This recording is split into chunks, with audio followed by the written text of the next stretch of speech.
Now, let's come back to Africa. Lawin video. Naganena na waini unjo matiki ngom madit, otiki ekas maduong, mukene beno peka tichkere, pien gok mogunung ngom kwaro, nyo ngom ngo, jimo polata. Now, enini atika wachi chalo, chalo wachi ni, something might be or might happen that you don't know. Lokameriti command law in radio ni the globalists. Okay, itiwinya the globalists, the Deepstate.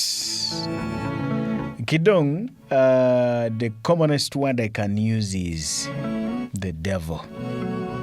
The devil is trying to ensure that it captures each and everything using its agents.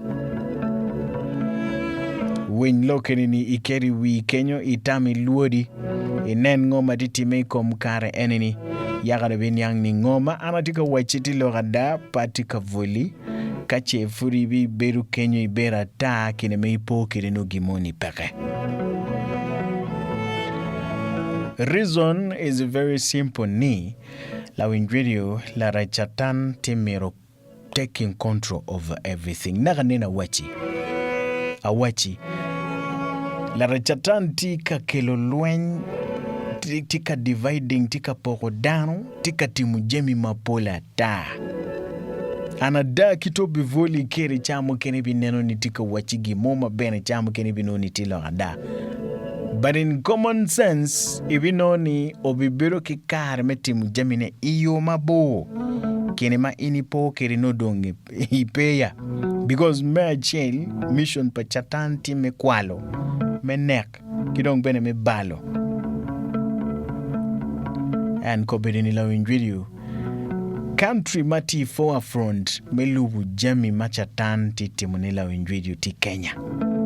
Uganda kany a jamine futie on the lower state baratiki geni inge Kenya joni gubi donyo kany tutwali malupe kilutela mawa bibiru kere because in essence la windradio joni giti uki one kivolo wa kichene kivolo wa kibme yabo organizations kivolo wa kijemi mapat kony mogo makimiyo iwinyo ni watiki CBO konyo mon watiki CBO konyo Lutino Kich watiki CBO konongo organization konongo kawi poma benino mone abiru kikare memini duon mak lutela onyo mony me America ke lutela me America kagi wajo ka inibiru ka winyo hope through the night kagi wajo gubi tiyu ki USAID gubi tiyu kono ki ngo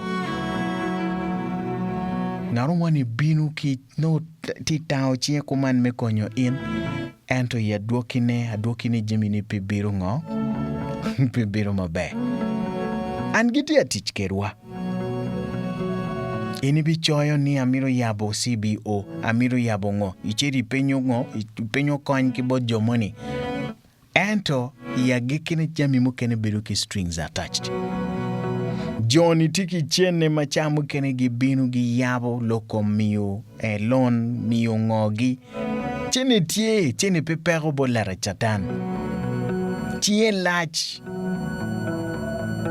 lach wakati wachene miri bed me very careful chamu kene na mwaina tika keli luaro nyo atika keli konunga paka baramiro ni neni luori mot inen jomo gamo lon kitanogi tika chape kitika deno chan kiri inen jomo kene magucharo ngom because Johnny tiki chene ya gibi binu kit moiken abi mini example pa Kenya la windradio Johnny gitika wilu ngomi Kenya i Roma party Roma diet magitika yabo farms maduong.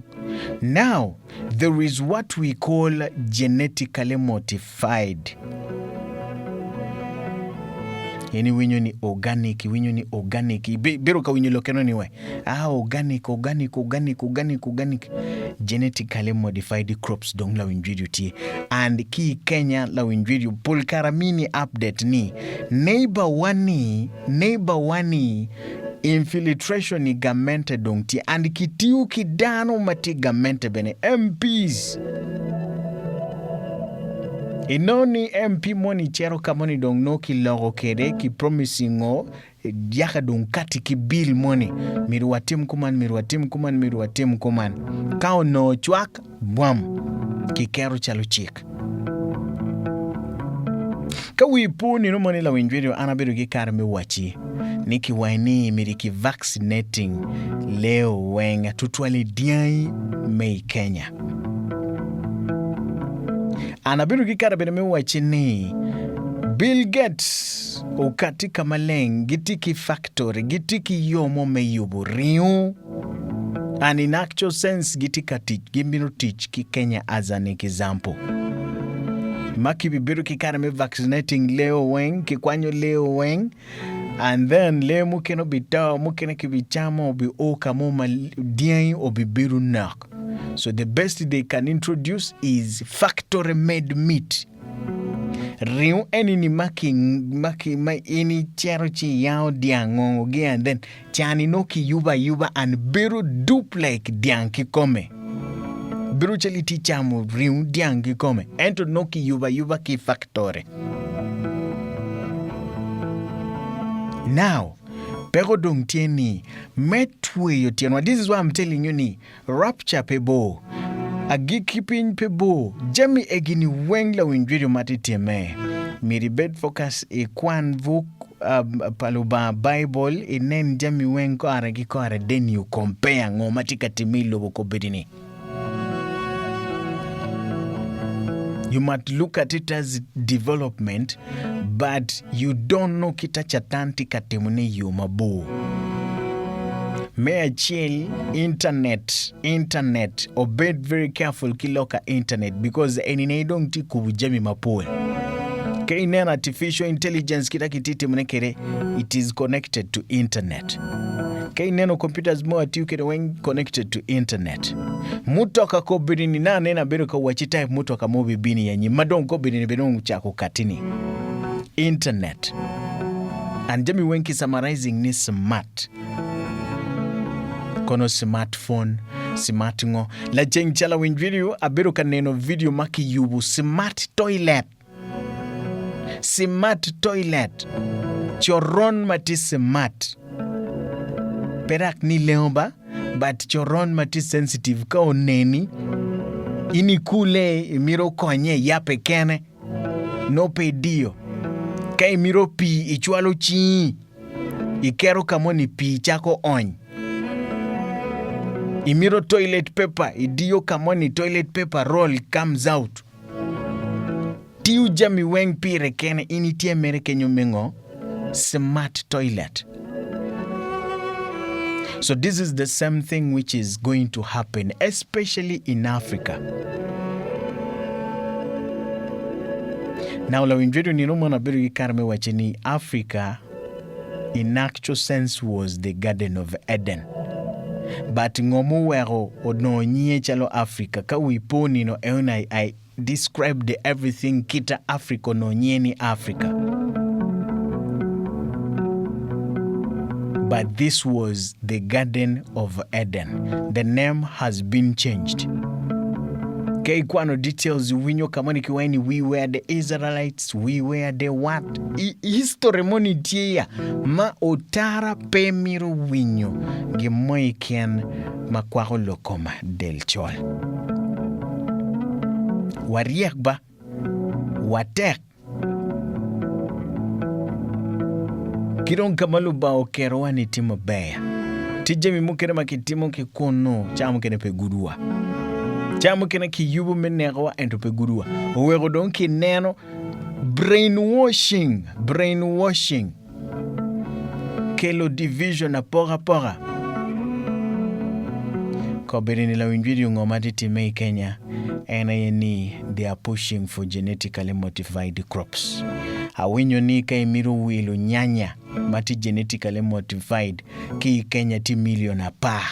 Achiel kuman nyanya mati modified ki Kenya ti milion 10. And la winjwedio gin mowera wani mirwa bed careful jami eginobi o Uganda kan pien Kenya ti neighbor wa jami weng ti chake ki kuno ki Africa kan Kenya ti in the forefront la jengcha biru ka wachilo ko ma microchip kai biru ka winyo details weng ma biru ka wachilo ko microchip kai wipolo kom lok ma wachilo kom digital ID i Kenya kita kibibiru ki kar mi kero ni kom lutieno la bo tuero pala nyodo nyanga ticha lo chik kopeni la winjudio chik tika kati mape yeni ngarumo eken obed ki kar mi poko kodi bot neighbor onyo ngarumo eken pien genetically modified crops dong tie magiti yobone genetically modified crops dong tie ma genetically modified crops enoni la winjwedio itiu keriki chiel ben ngat mamiyo ti achiel noti kamoni cheri wila pebiru chalo ikare enini botwa kanyma ipiero kodini ingeo ningo nino mala chen kichachiel abigwao abiduoke ngom menyayo kodi mukene kadon kikelo genetical onyo GMOs kakikelo itiu keriki chele ken pe iduoke ngom kai miro mukene miricheri will neno kitaki bitwe dwalo kiritien dano yagikine kejo biporo dano bito dano madunga to bideno chan nodong chatan ti control wiyapo awachi mebiru ki kar metelo dano yot tutwal metelo ngaru moni onyo metelo dano maluchan telo lulonyo pe yot pien jami weng no tiegi tiki chene pegu bi paro pi lokini bat la chan obibiru katao chie mia amiro chene konyowa cha weng no giti koro atelo bibinu voli kuman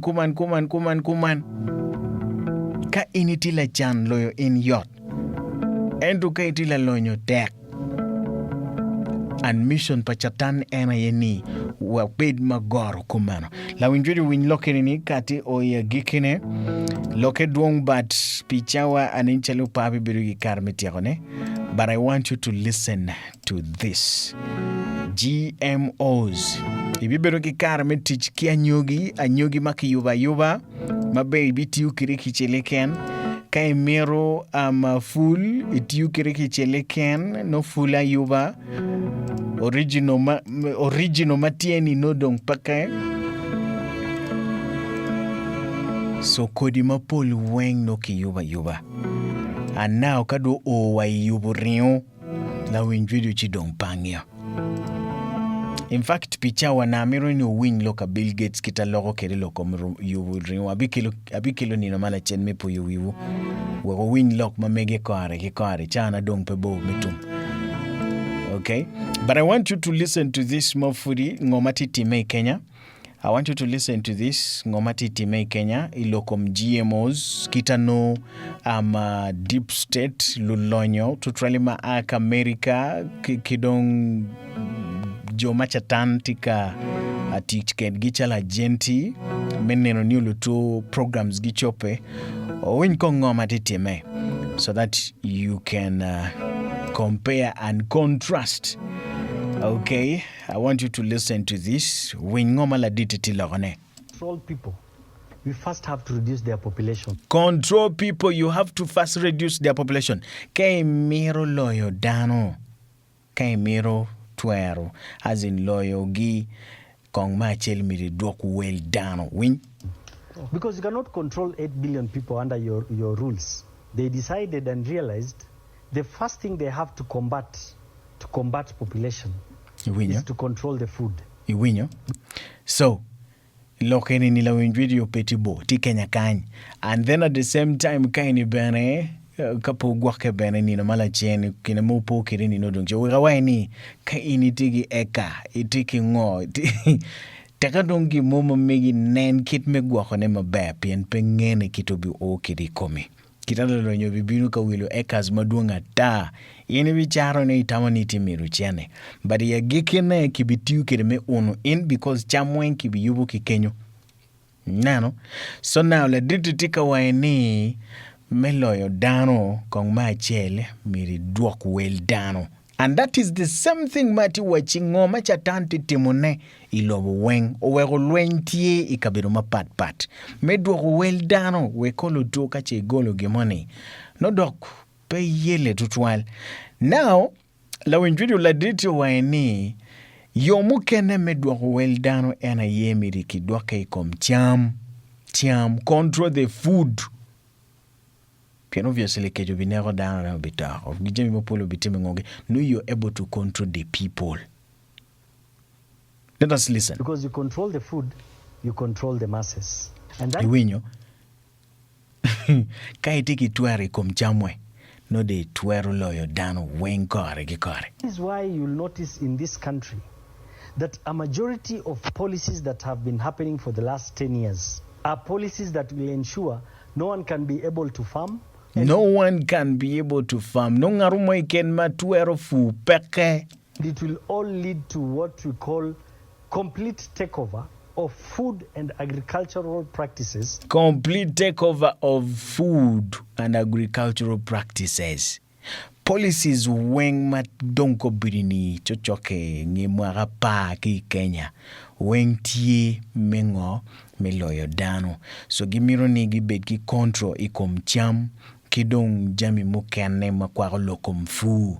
So kadong kitimu kumeno chi control padano ki time uyoro yot. From individuals to the globalist organizations. Iwinyo, from individuals to globalist organizations. Now, itineno connection matie. Me aki kom dano achiel. Me oikom globalists. En jo money chalo Bill Gates gi, anga gi, Elon Musk gi, Zuckerberg gi, anga gi ni lulonyo jo chani. Gi karo ki kom en wani. Kivolo wa kiso, kivolo wa kichene, kivolo wa kingo. And then walubu tamge pien we are desperate. Wa mero chiene. And chatan o temo tek meneno ni wan weng wa timu wa kero focus wa ikom chiene. Kada kero focus ikom chiene manyuni peti gimo ikerema inibino la bon tich kichiene. That was the first era machatano temo oweko kobirinu tuyo ching dano mapola tad. Ngarumo ramon neke piali bacheli ken. Ngarumo ni neke pimia bit. Are you saying? Let me make it clear. Their main objective is to control food and food production. Their main objective is to control food and food production. Nano. Control. Cham. Kita no cham bene ki yubo kere. Kita kati kere ki poro. So the best way to control food and food production is to ensure production of food is in their hands. But these people are so smart and they realize the only way to do it is not by force. But iti winyane. Joni giti katimu programs gi iyo mabo, iyo mamol. Ma in pepi beru ki karmenia. Wega weni ka in ngomi futiewe. Bed careful. Kita no ubi akiri kichi. Kobiri ni Kenya ti deno chancha. Ni globalists.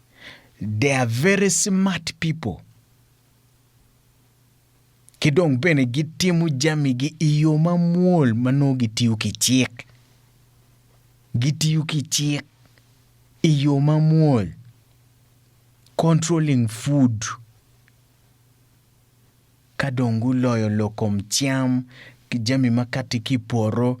Manyuni in la tedero wange deno chan. Pien ma achiel kibinu ki wilu ngomi I roma dit ekas madunga ta.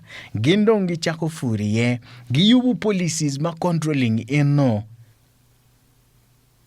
Ya gikene miri nong cham ki bodgi. jami mefu kono kodi gini mirigam keyboard gi.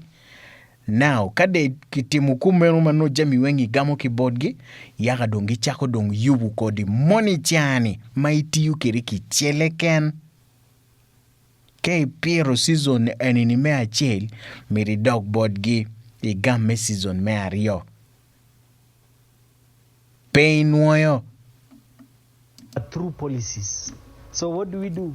We have to create policies in all these different countries that... Now, ngat mati logo, ti Kenya ba, but waini, Johnny waini, we have to create policies in different countries.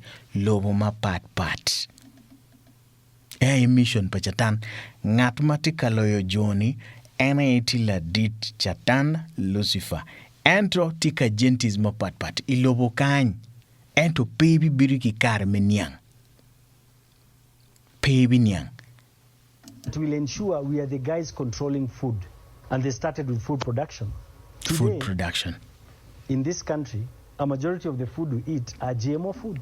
These GMO seeds are controlled by the same globalists I'm talking about. Iwinyo. Ni almost chamuweng magiti kachamoneki Kenya is genetically modified.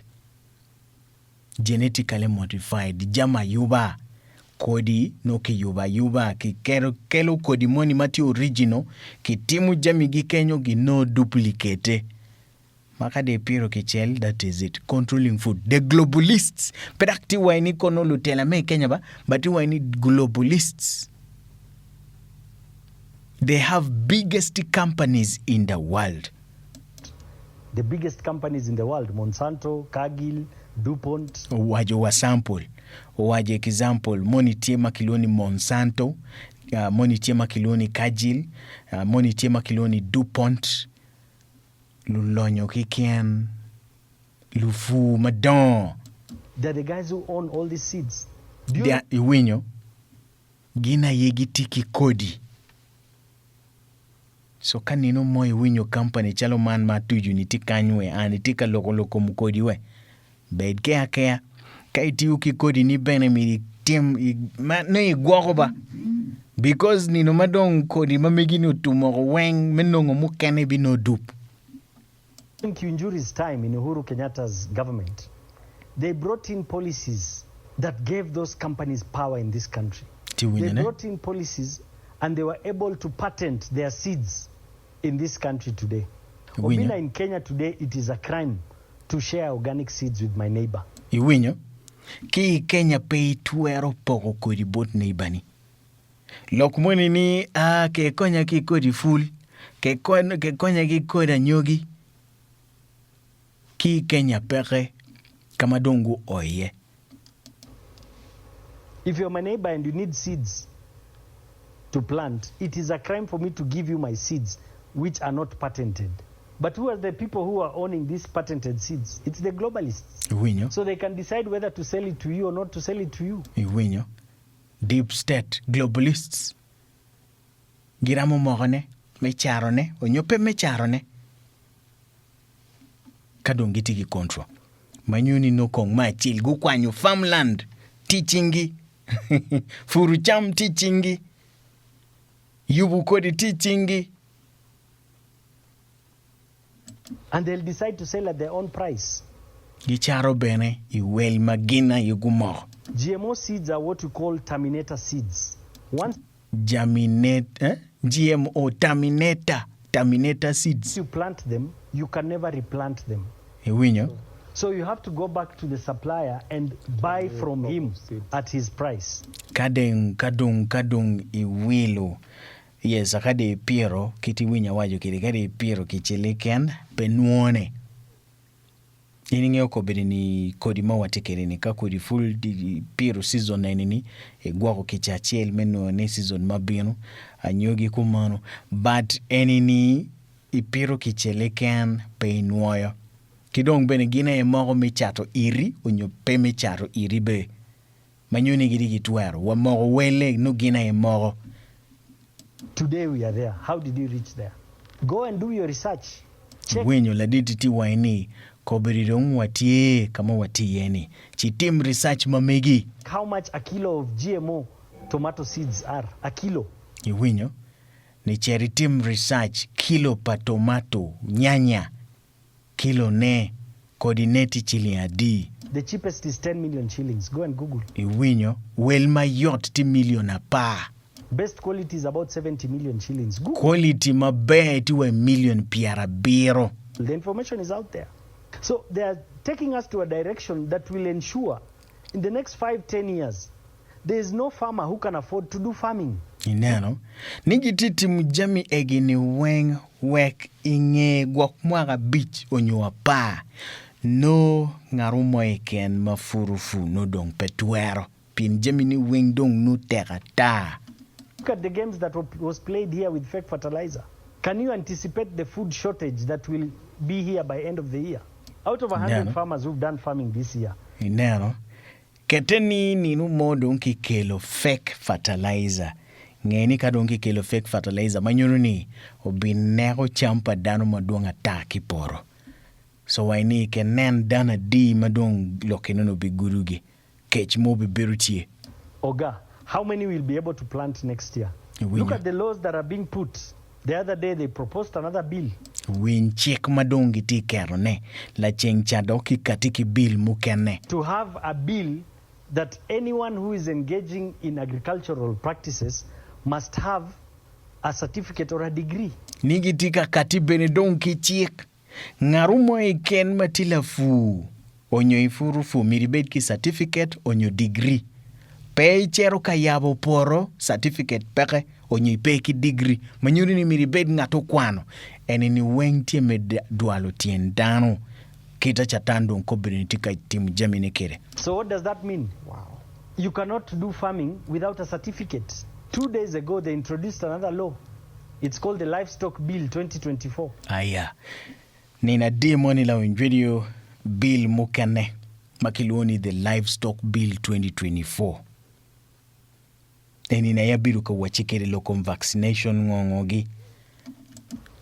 Which was tabled by Kimani Nchungwa on Friday. It says it is going to regulate stock production. Livestock production and livestock input and production in this country. Aha. Enoni ayabira ko wachi mowero ki timu vaccination ki timu ginango bill manyen. Ngama tika pushing Bill Gates. Anywali me America. Bepo kwano me biru daktaba batiti mujami weng chalo dakta tika sponsoring loka vaccination ngogi ngeche. In fact, he knows nothing. Tiene ITUT. Wa Microsoft eninimaki waini ena yellow Microsoft. O wila kibonga rumo. Tiene. Number one, it will ensure any person is not allowed to process or to produce animal feed without certification from them. Iti winyane. Ka bill enoni me livestock bill 2024 kati.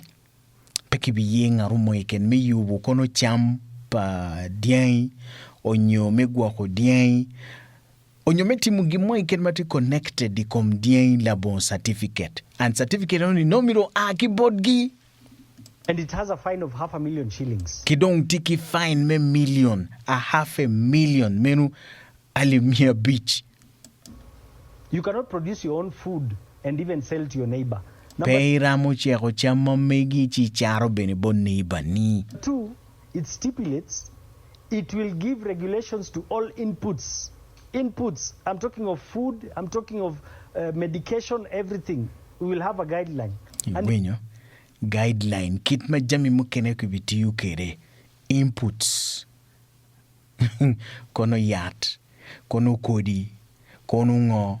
Guidelines kita mirikiti kere jami enoni kita mirikitim kere jami mukenani gina yenogi katiki ngo kiyone kitma ini miriti kere no order weng tika keyboardgi in made failing fine 500,000. If you use anything other than the input, you feed them what they don't want you to feed them, there's a fine of 1 million shillings. Iwinyo fine of 1 million shilling or 2-year jail term. ka imiyo le cham mano pek imiyo ni mi unyo twero pe ye chik pe ye fine onyo icheri buch pi mwagario or 2-year jail term. Number 3, it proposes introduction of new institutions to govern this activity. There's what we call livestock marketing board. There's what we call livestock and livestock product organization. There's another one called veterinary vaccine organization, all to control this affair. No, gitika yabo. Actually, do new organizations maramo controlling locum diai iwinyo beru kakatikere. In addition to that, because you will need licenses to do all these activities. Miribed ki license meti mujemi gini wengwa goku diai license mirobeti certificate. It is proposing to create institutes where people need to go, learn and have certificates. Iwinyo gitika yubu institutes gai kwani makache miro goku diai cheri kwano konga kwana. No license yaka de dugi chako goku diai. Kita no kifunyi kere. Kada itimu mistake moiken fine 1 million. Onyoka ituru check moiken bill 2024 fine ali mia beach, that is 500,000. We'll have the livestock institute, we'll have the beef production institute, we'll have the dairy production institute, we'll have the beekeeping institute, and we'll have the vaccine institute. So all those are resources, but all those are pillars to ensure this thing is implemented. So tell me, how many people will be able to do livestock farming? And this livestock farming, it regulates cows, goats, sheep, bees, chicken, pigs. Chicken, pigs, bees, cows, goats, sheep. Even camels. To whose interest is it? A few weeks ago, they had brought in another policy to say that all freehold properties neighboring towns should now start paying levies. How do you define a town? A town is defined as an area with a population of about more than 2,000 people. Do you know in Kenya, any town is any market is same as a town because it has 2,000 people and above. So it means basically the entire country, there will be no longer what you call freehold titles. You will be forced to pay what? Levies. So how many people will be able to pay? It means in the long run, a majority of Kenyans will lose their land. They proposed again to transfer powers from the National Land Commission to the minister. So the minister will decide every 10 years, the minister will decide the levies you're supposed to pay on your property. So it is gearing towards the agenda of land takeover. Land takeover. La windradio. Win. And food and crop, food production takeover. Land takeover. Food production takeover.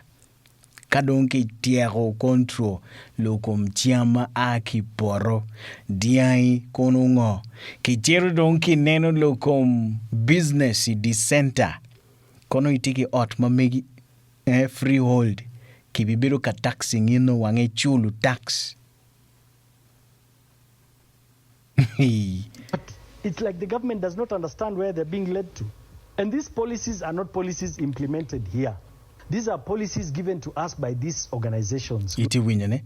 Policies onyo chik enini weng matika binu peni chik mao chake ki bot dano mei Kenya. Ento obiru jame onyo lokuma aki bot globalist organization. The Deepstate la wind radio. Win. Owe chamo kene ke neno dano ti tele ki parliament wakain dano dongeni ke kwed mabe ma food pe chakol dumu la kono nga marach kono nga matimungo ke neno ngarumono chako katini bill money ko man tieme diongo wan luak ento no tie ngarumoni matikango kapio ngarumoni weko katiki loke noni kado katikere dano chwaro aya bas no mirigo chopeo. So lokini natika katika ile chale example we go fonywa bene me bira lat ento madirte la win radio waket gen wengi kom luba we ko minwa riego because kala riego beno binwe ono ini fudi bera ta kine me ipo kiri nungo walogo loke ngayo. Globalist organizations. These are policies pushed towards this country by these organizations to their main advantage. Iti winyane, don't worry, TND. Policies being pushed by these organizations to the country, to their benefit. Mechubo mirigi. Now, loke weng biruni, inimiro chene kibora we, timukuman. Inimiro chene kibora we, timukuman. This is how these things come. Kawa karo kikaini watimiro chene, kono palutino kwan, kono meti mugina ngo, kono watiki monto, maduanga ta, kono ngo, wamiro chene kuman, okay, donki waini okay, miro chene, timukuman, miro chene, timukuman. Ada, kine meipo, kerene ilubu loka joni, no ki tuwe yutienio, ki dualo tienio, ngo maini ramo timnendo dong pere. And the main advantage is total takeover of food production and land. Iti wenyane, total takeover of food production and land. So once they take over your land and they're the ones selling you food, they're saying before 2030. Before 2030, ma food mwara piara rio kadek gene piara yes, piara rio kadek romo 2030. Piara rio piara dek. Jami egini weng mirikitim. Gina egu bibiri kare mengo melo lokom cham. Charo ne bot in, miyoko di bot in, lokangom no gina loyo, kono diangi kunu ngongo gi no weng ti te kontro mamegi. Chini bibero kwane. So manyuru ni, eri ni weng miro lega. Miri pachatanti chope, pien, kita no lubao yubu jemini kirubu waro kumeno. Yentalo la kristayo bino dich, jamu kene bene bino, birwenyo genwa ikom luba. But jemini wen ki yubu mirobetie. An individual should not eat more than 16 kilos of meat. Before 2030. You win yo. Chalo dana ngara chel mi ripo be gi karame chamo kilos apara bichel me riu. An individual should not eat more than 90 kilos of dairy product in a year. They are saying before... Only weng mwara ki mwara mwara chiel no mi ripo be gi karame chamo kilo apara bichel me riu. Kidong dairy products. Kono ice cream, yogurt, kono cheese, kono ngongogi. Miripo cut 90 kilos. Mwara ki mwara. 30, motor vehicles should be reduced in the sense that only 200 cars must be shared with about 1,000 people. Before mwaka piara rio, piara dek la win video. Mutoka bene, kibidwa weleo. Kono mutoka mia rio. No dano matiu ki motoka mia rio oni no kara libachiel. So it's a big agenda and it's heading towards the 2030 agenda. But Kenyans are still sleeping, Oga. Most of... No, agenda madit. Now, in weng titi me Kenya. Kong me chel nen bene jim matiti me kanchi nen. No do kaini bene no titi me style mapuangeo. These politicians who are implementing and passing these bills do not even read those bills. So it is time our politicians need to wake up. Roles of MPs are oversight, legislation, and representation. Those three. So once you take over all that land, because Kenyans are not able to afford farming. Agenoni wanyang, uye agika kenyo kilo kenoni. But mission palara chatan ena ye meloyo jami weng. Wekini den chan, wekpei bid ki kar me chat. Ki will. So jamine uchako time okumeno dobi chake country ki country. Joni giti timu jami gi weng lobo kachela chiel nugi ngeo kit me donyi ye kunu akware. So la weng video ageno ni deti nyankita jamine tika binu keri chawana ye peke Yes, no, amiro ni wawiny ng'omo wero actually lweny me Ukraine futika metia nyim details tie but kobeni ni dong para mo katikira dong kideka manok but nino mala chien lawin video abi katikiri cha titi pingo lweny me Ukraine peti oya gikine. Yes, abi wachi loke nino mala chien kobeni ni abi giko kany but then ka giko lawin video amira wachi miri bed mano tiki focus to truly ikomlo ba mocho yopolo kilobo because kobirini mamiri pachatan ena ye meneno kit me kelo 666 yomabo kidong bene me kelo chiek kit wero yomabo and jamine wenkiti kelo ne yomengo bills maki passing chidugu chiek kidong kado karo bero yoma muol medwalo tieni kidong meneno ni jami pole weng no gina iloyo so atiki geni wanyang atiki geni information enini ukati ubiro mabe iri atiki geni fonyo gimokie pange ukai chako chamana chako kere pange ukai chako kikore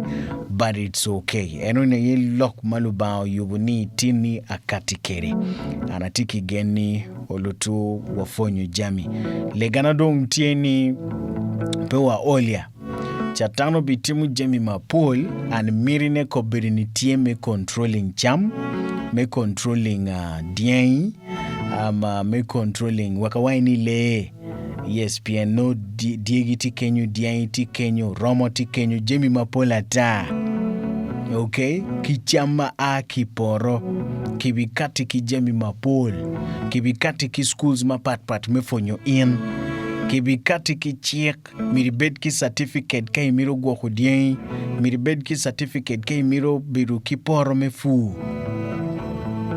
kidong bene kibi mini guidelines kit metimu jami egini wen kore gi kore obi oni no moma dong ibi biru ki kare me wilu kodi keyboard gi kodi ma ini wilu ni itiu kiri ki cheleken details egini wenki evidence aminio ageno ni iwinyo loke kore gi kore so la win video food doc PM ni dugu pa Yesu Kristo football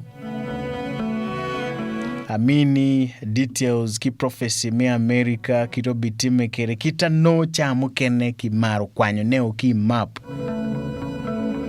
amiri luodi wa kluba ya bwai enen kachingo ma anatika wajanitika kare nen kobirini la winjwedi uchalo wan kaini kobirini kikumalome Uganda nen kita kobirini aliba pa keken la winjwedi ubiru chalo itikimia bichi ken ali piara beach tekade translate again tekadong ino change chawa eno ni chuchotali piara beach no pernoiti yukedeo and in wengti mission pachatan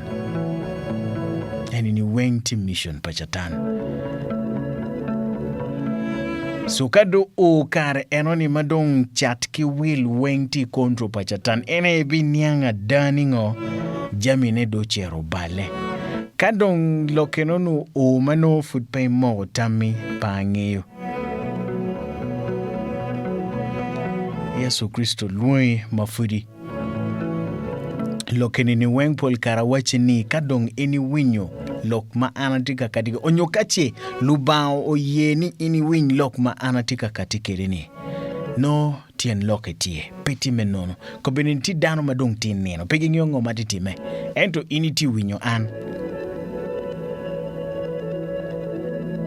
dano mukene ti wat ti safari ti ngo ento initi winyo an kitien lok lubake kena yengeyo pingone amiri tam amiri luodi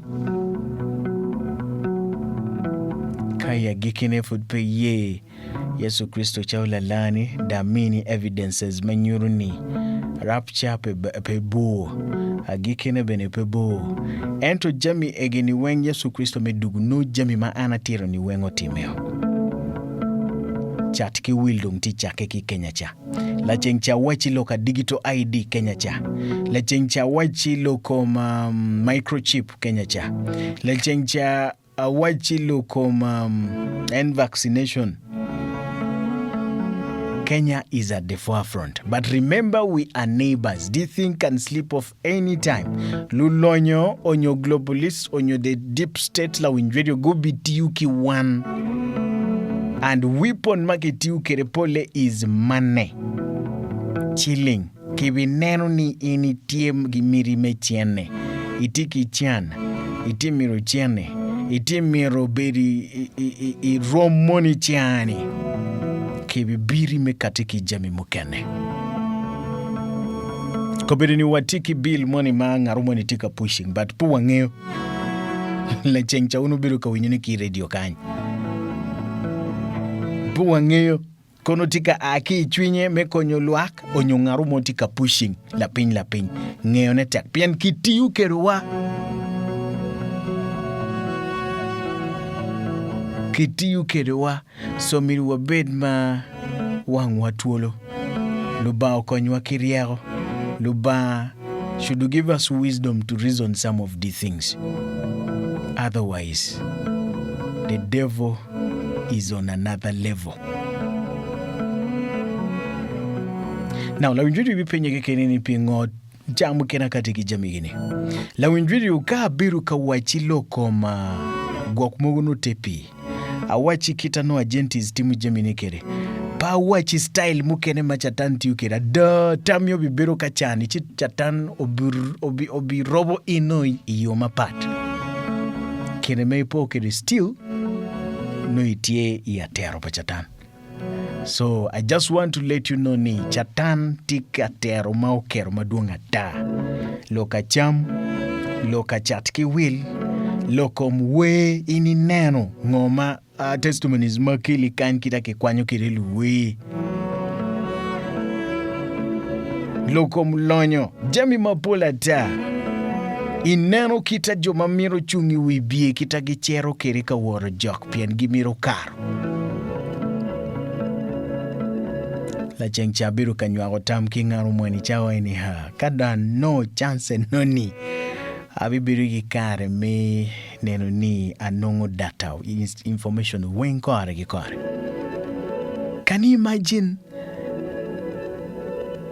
abiru gikare me niang ni ngaru moni tiema pol lutela mamiro karo kui gichiero bore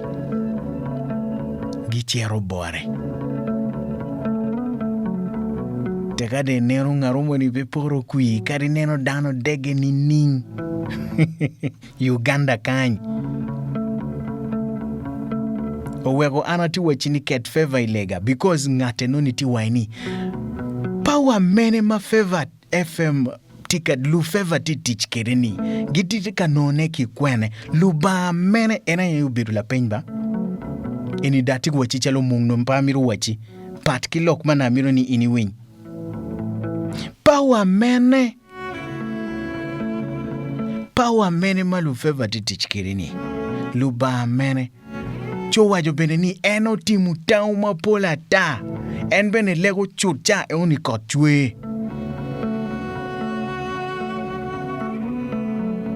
en lego lu ba chani ba penak nini Yesu Kristo ba en timu jamineni te kwaro ngongo gini kotwe cha e uni kono timu gina ngujima pola ta jo mamiru karo kui baby poro ya kaichero bore kono itiki pega ngo kono imiro tima gina ngoi kom ngarumono kono imiro ngarumono obedla poya kono ngo gimoi ken maloyo en pega and to favor gitika no power neki kwene luba mene no this is why I do what you need oleg be favor ba it's okay. We are gika kenyu pavi katiki lok muke no pa miru gere akatiki lok no ni just me wachini chatan tiki yo ne maduong chiebe lach ini bitamo kany ento bi robi kwanyi ki yo mapat ini bitamo ko man bikili tamo keni poni do kwanyu so we are gika kenyu la winjvideo de kadimo ni mudong weka win kibotu